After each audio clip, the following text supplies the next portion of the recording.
On today's Locked On Jayhawks, we recap the KU TCU game and look ahead to the Baylor game as well. You are Locked On Jayhawks, your daily podcast on the Kansas Jayhawks, part of the Locked On Podcast Network, your team every day.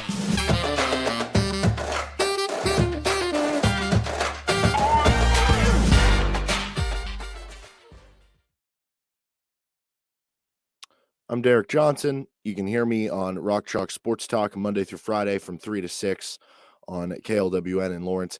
Thanks for making Locked On Jayhawks your first listen every day. We're free and available wherever you get any of your podcasts. And on today's edition of Locked On Jayhawks, we're going to be recapping that tough TCU game for Kansas and also looking ahead to the Baylor game happening on a big Monday. Apologies for the voice, kind of losing my voice from over the weekend here.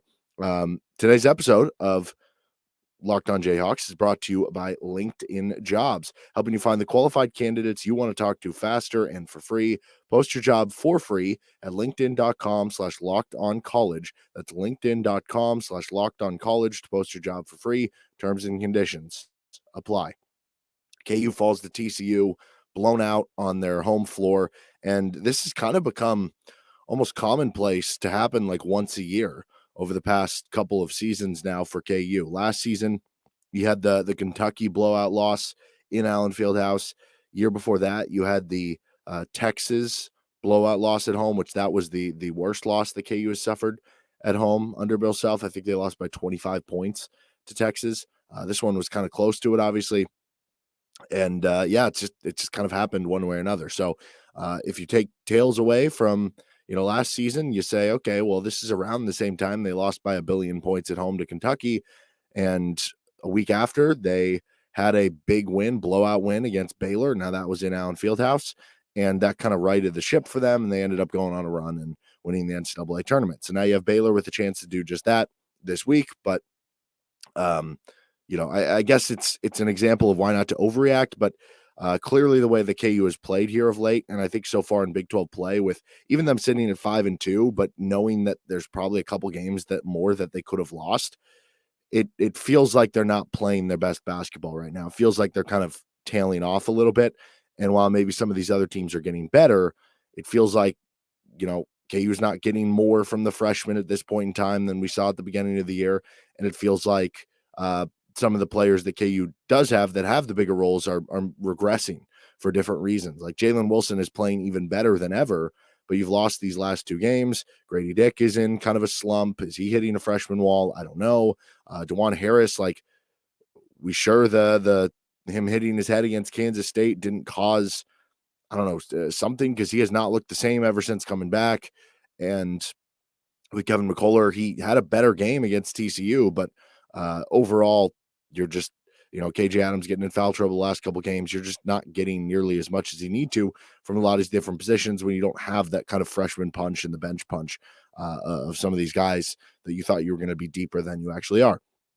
So basically what this loss leaves you with, because kind of a disgusting loss, right? You come out and both teams are hitting everything for the first 4 or 5 minutes of the game, and then you can't stop them at all. You're giving up easy layups. You're giving up wide open threes. And yes, it is a not good shooting team for TCU that had a very good shooting day. You don't expect that to happen. But, even if they have like a season average shooting game from three, they still would have beat you by double digits if you just take away like 3 threes from what they made in that game. You were giving up a bunch of open shots. You had nothing going offensively outside of Jalen Wilson.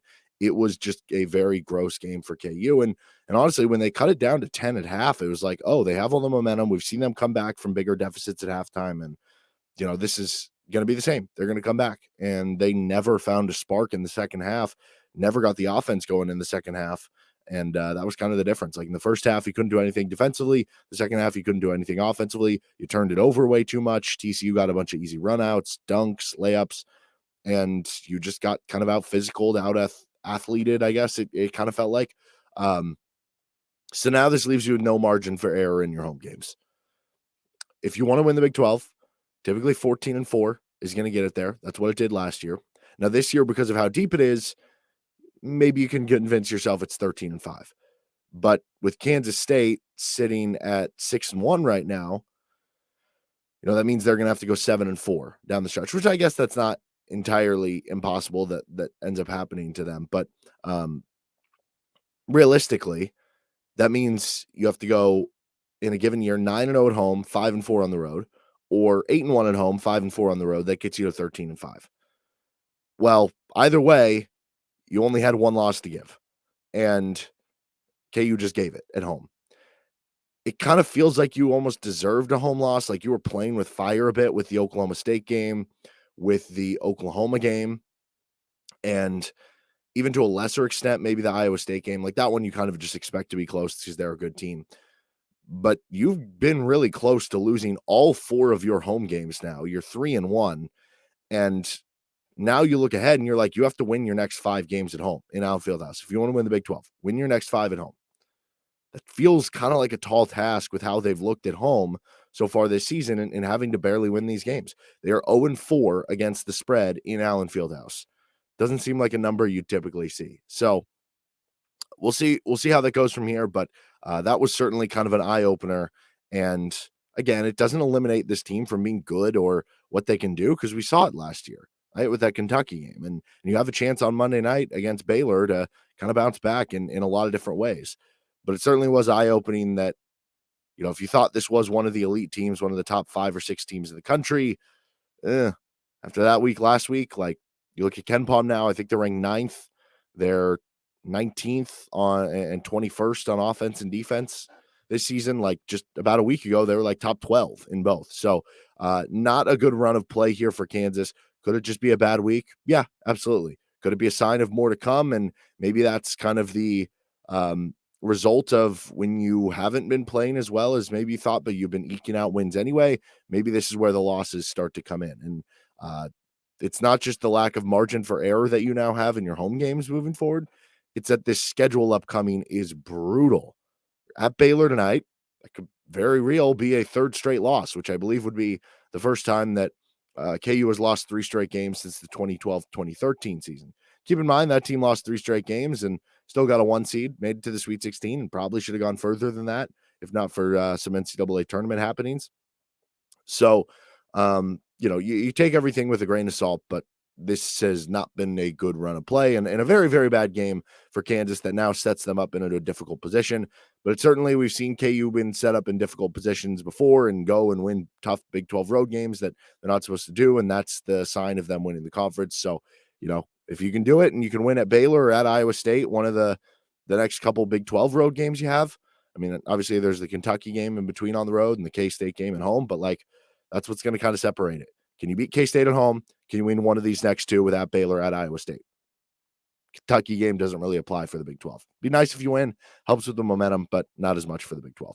All right, in just a second, we're going to get on to our GOATs of the game. But first, this episode of Locked On Jayhawks is brought to you by LinkedIn Jobs. As a small business owner or hiring manager, you know that success in 2023 all depends on the team members you surround yourself with. That's why you have to check out LinkedIn Jobs. With LinkedIn Jobs, you can hire qualified candidates more efficiently by matching open roles with people you have the skills, values, and experiences to help you achieve your goals. LinkedIn Jobs helps you quickly attract qualified candidates to your open jobs targeting tools. They go beyond resume data by using insights from your job post, company, and their 875 million member profiles to put your post in front of the most qualified candidates. Identify the most qualified candidates on LinkedIn Jobs and connect with them fast and for free. LinkedIn Jobs makes it easy to screen and rate applicants based on your job qualifications, all on one platform. You want to hit all your goals in 2023? Start off on the right foot. Small businesses rate LinkedIn Jobs #1 in delivering quality hires versus leading competitors. If you get that right hire, it's going to help you achieve those goals. LinkedIn Jobs helps you find the qualified candidates you want to talk to faster. Post your job for free at linkedin.com/lockedoncollege. That's linkedin.com/lockedoncollege to post your job for free. Terms and conditions apply. Goats of the game. This is going to be a kind of short list on the good. Jalen Wilson was awesome. Again, he had 30 points. He went 11 of 21 from the field. That's above 50%. And if I hear anyone being like, oh, took too many shots, 21 shots, he shot above 50%. Nobody else could make anything. 7 rebounds, 2 assists. Throughout the season, there has continued to be this crowd of people being like, Jalen shoots too much. It's like, we need to get these other guys shots. You know why? Because there are a lot of times where what we saw in last game against TCU happens for elongated stretches for this team. where he's the only guy who can score. Like Grady Dick can catch fire and get hot from three. A lot of that is kind of set up based on actions around him. He's not going to, off the dribble, create his own shot. DeJuan Harris isn't like a super big offensive player. Kevin McCullough's going through offensive routes. KJ's been a much improved offensive player, but overall, you're not going to give him the ball, 20 times on the block and just let him continually like go at it. Jalen's kind of the one guy who can create his own shot off the dribble. And he has been excellent these last two games. You look at 68 points in the last two games combined. It's a shame they've lost both games because as great as Jalen has been, like floated out there as a National Player of the Year candidate and a first-team All-American, as great as he has been to earn those recognitions, deservedly so, he has not had two better games than those two games, and you lost both. That sucks. And it sucks for him because you're not going to remember those performances as well. It sucks for the team because you didn't take advantage of him playing that well. And it probably sucks for like National Player of the Year candidacy. But he's been playing on an absolute tear right now. And feels like, I mean, think about it. If Jalen only has 15 points on an inefficient shooting game against TCU, you're losing by 30 plus. Seriously. In the K-State game, you almost had a chance to win just because of what he did. And certainly that K-State loss now feels even worse after he did lose to TCU. But we'll get into the Baylor preview in a second here. But like, I guess going into the weekend, if you said you're going to go 1-1 your next two with TCU and Baylor, you'd take it. Obviously, it's a lot harder now because you're 0-1. You have to win at Baylor, which is very difficult. And we'll see if they can do it. But if you do win the Baylor game, it kind of does wash your sins away of this loss on Saturday. But nonetheless, Jalen was fantastic. And I just continue to be so impressed with what he does for this team and kind of lifting them up and carrying them at different times when they are kind of lethargic out there. That is the only good GOAT we have for this game, which makes sense. You lost by 20 plus points at home in Allen Fieldhouse. To the bad GOATs, everyone besides Jalen and Kevin McCullough. So to be clear, with Kevin McCullough, I did not put him in the bad GOATs. I didn't think he deserved that. I did not put him in the good GOATs either. He was kind of in limbo. He had 10 points. He went 5 of 6 from the field. He had 4 rebounds. But so I don't know. I didn't put him in the good, didn't put him in the bad, but it was improvement from him offensively. We saw much better games. That's positive after he had to sit down with Bill Self, but everyone else, yuck. DeJuan Harris had 8 assists, but he went 0 for 4 with 3 turnovers. KU had 17 as a team. That's their season high. They haven't had any more turnovers than that. For DeJuan, usually when he gets 3 or more turnovers, that's kind of a high number for him. And the scoring for DeJuan has just completely gone out the window. We saw the early games of Big 12 play, like the Texas Tech game where he just hit shots for you. And we've seen other moments where he has scored for you, but it's one thing if like DeJuan scores 2 or 4 points. But like when it's gotten to this point where I think he went 0 for 2 a couple games ago against K-State, he was like 1 for 6 or 1 for 7, 0 for 4 this game. So, that puts you at the last couple games, like 1 of 12, 1 of 15, somewhere in that range. Between the last 3 games, you need a little bit more of a scoring punch there from DeJuan. And there just hasn't been the same aggressiveness. I don't know. He hasn't looked the same since he went down with the injury against Kansas State. You hope he's okay. But that was a tough game for even the KU ball handlers, just giving away the ball and TCU getting a bunch of easy layups and scores because of it. Grady Dick was a bad GOAT in this game, unfortunately. I don't know if he's hitting a freshman wall or this is just a bad couple stretch, but 3 for 13 from the floor, followed up the previous game against Kansas State. He goes 1 of 8 from 3. You had the Iowa State game, which was the previous home game where he hit some shots, but then the game before that was the game he was face guarded against Oklahoma and couldn't really get anything going. So 3 of the last 4 games, kind of unable to get anything going. That was definitely the case against TCU. Got some open looks, but he wasn't able to hit really any of them. And they need his shooting to get going because he's kind of the one sniper they have from the outside. KJ Adams, bad GOAT. Went just 1 of 6 from the floor. They went to him a lot early, but he was unable to kind of capitalize. Got in foul trouble, and it was just kind of a tough game for KJ. And now that's kind of a problem where you've had him get in foul trouble back-to-back games. And then the bench gets a bad GOAT too. Still like nothing from the bench, even in a game where you had opportunities with some of the starters struggling or like KJ getting in foul trouble. We saw MJ Rice come in early, but couldn't really capitalize on more playing time. We saw Ernest come in early and come in when KJ got again in foul trouble in the second half. And, there were a few plays where it was like, oh, that was nice. Like he stopped the lob play, but overall, not really anything there. Like Joe and Bobby didn't have a great game either. Again, you continue to struggle to get those efforts from the bench. And then the last bad goat was the defense just overall. You struggled really all day defensively. Yes, TCU shot above their worth from three, and you don't expect that to happen. But still, how many open layups, how many open drives did TCU just have straight to the rim to get an easy bucket or getting easy dunks, or a lot of their threes just being wide open in general? Defense was not good. That might have been KU's worst defensive game. I mean, you give up 80 points to a TCU offense that came in not ranked in the top 70 in KenPom. You've had other games where the opposing offense has had good totals or everything, but that was probably the worst. And I do think some of it was aided by your turnover issues. You having 17 leading to a lot of runouts for them, which they're very athletic and a fantastic team in transition. So that obviously led to the performance, but overall bad defense and bad taking care of the ball for KU. All right, we're going to finish things up on this episode of Locked On Jayhawks with a preview of the big Monday game between Kansas and Baylor with Locked On Jayhawks. So the Baylor Bears are the opponent on Monday, and it's a game in Waco, which I talked about a second ago, that, if Kansas wins this game, it almost washes away their sins of losing at home to TCU, because you probably realistically said going into the weekend, if you split, go 1-1 between home at TCU and at Baylor, you're maybe not ecstatic about it, but you're fine with it. And that can be okay to win the Big 12. But now it is tough because this was probably the harder one to win all along. And now you kind of have to win it. Baylor's 14th on KenPom. They're 14-5 overall. They lost their first 3 Big 12 games. So you kind of discounted them at 0-3, but now they're one of the hottest teams in the Big 12. They've won their last 4, and they are up to 4-3 on the season. They get it done with great offense. The defense has been a bit suspect, but even in their early losses in the Big 12 play, like they lost at Iowa State by 15. That was tough for them. But then they only lost by 1 at home to TCU. They lost by 2 in overtime at home against Kansas State. So they have been, I guess, a little bit vulnerable at home, but they've been close games. But since then, the 5-point win at West Virginia, they had a 16-point win at home against Oklahoma State. They had a 7-point win at Texas Tech and a 2-point win at Oklahoma. So, like I said, they've kind of gotten rolling here to this point. So offensively, they're second in the country on KenPom. They play at kind of a medium tempo, not like a super fast pace, but they're just very efficient. 37th in the country in effective field goal rate.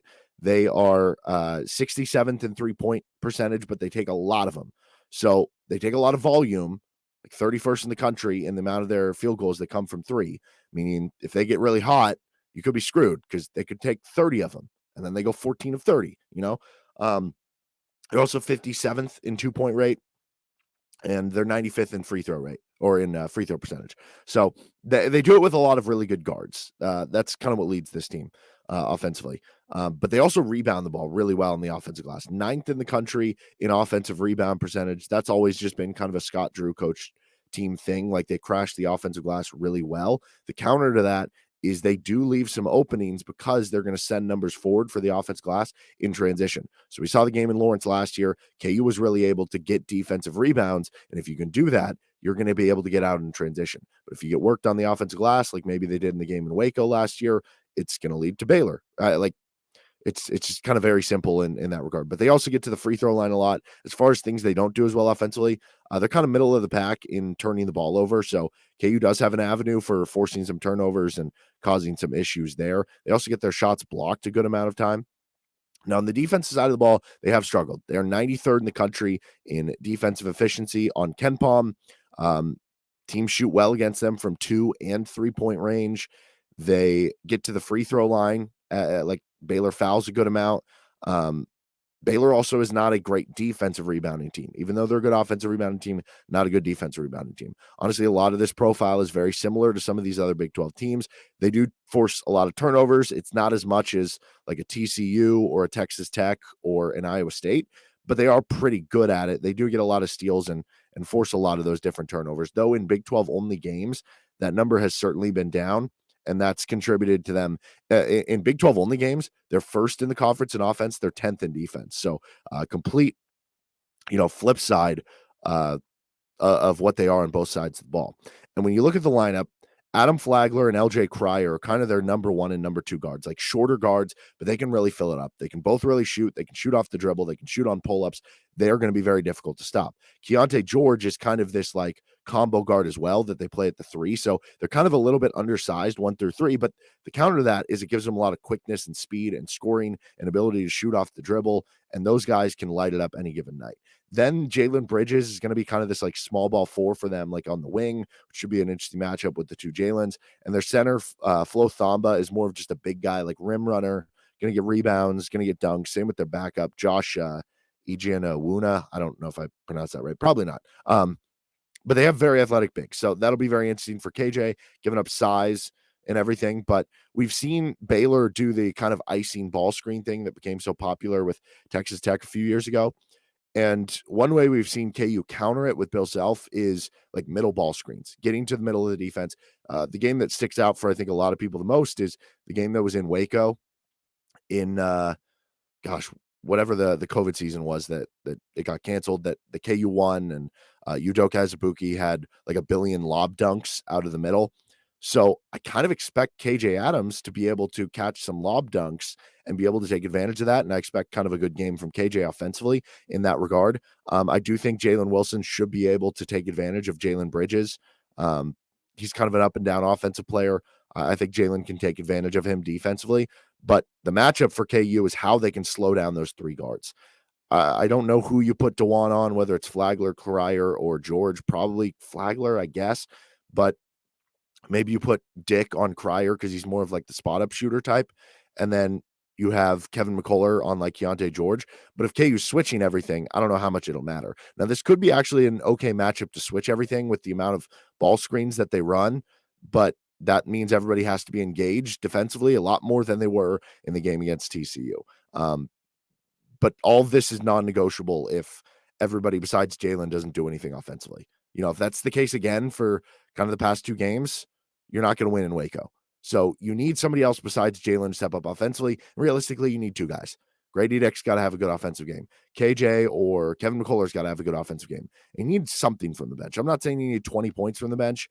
Maybe you only need like 8. But you have to have some sort of contribution from the bench in this game if you want to win. And you have to avoid those big 3 guards for Baylor kind of going off.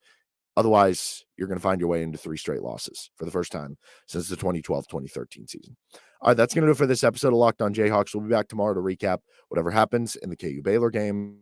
Subscribe to the show wherever you get podcasts or on YouTube. I'm Derek Johnson. You can also find me on Rock Chalk Sports Talk later today. Till then, have a good rest of your day.